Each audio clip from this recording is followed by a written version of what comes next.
Presiden Joko Widodo kembali mengingatkan masyarakat untuk waspada di tengah peningkatan kasus COVID-19. Masyarakat juga diminta tetap waspada dengan tetap menjalankan protokol kesehatan, vaksinasi, dan memakai masker. Terkait hal ini, peneliti keamanan dan ketahanan kesehatan global Diki Budiman turut mengingatkan pentingnya penggunaan masker. Apalagi dengan adanya peningkatan kasus menjelang Lebaran. Penggunaan masker penting untuk melindungi diri dan orang sekitar. Masker pun perlu digunakan tak hanya pada orang yang sakit. Pada orang sakit, masker pun tak perlu dilupakan apalagi sedang berada di tengah padatnya masyarakat. Di sisi lain, Diki mengingatkan jika virus terus berevolusi sehingga mudah menginfeksi, sehingga caranya yang bisa dilakukan adalah dengan menerapkan perilaku hidup bersih dan sehat. Satu di antaranya adalah dengan mengenakan masker. Tak hanya kasus harian, kasus aktif pun menunjukkan peningkatan. Sebelumnya, selama beberapa bulan kebelakang, penambahan kasus virus corona hanya berkisar di angka 200 hingga 300 kasus per hari. Kini kasus harian tembus di angka 900 hingga 1000-an kasus. Berdasarkan data Satuan Tugas Satgas COVID-19, pada Selasa 18 April 2023 kemarin, pukul 12 siang, kasusnya pun positif harian bertambah 1.343.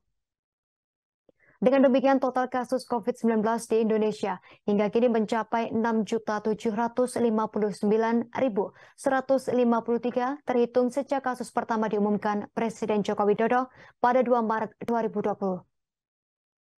Sementara itu, Kementerian Kesehatan Kemenkes menginformasikan bahwa subvarian Omikron atau subvarian Arcturus sudah masuk ke Indonesia.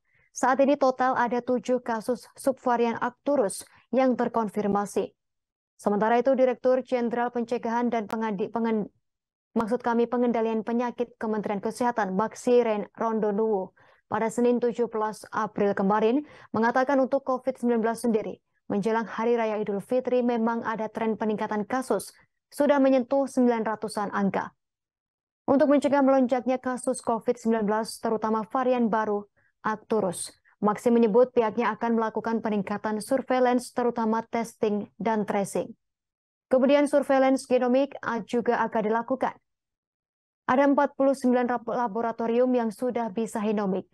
Ia pun mengharapkan semua kasus yang masuk ke rumah sakit bisa diambil sampel dan diperiksa. Bapak, Ibu, dan saudara-saudara yang saya hormati, saat ini penyebaran COVID mulai agak meningkat, namun kita tidak perlu menyikapinya secara berlebihan.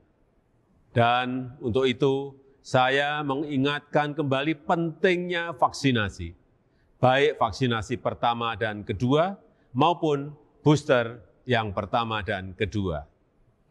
Jangan merasa aman kemudian tidak melengkapi vaksinasi yang sudah dianjurkan oleh pemerintah. Dan saya minta bagi mereka yang merasa flu atau demam, agar menggunakan masker. Demikian juga dengan yang memiliki komorbid, gunakanlah masker.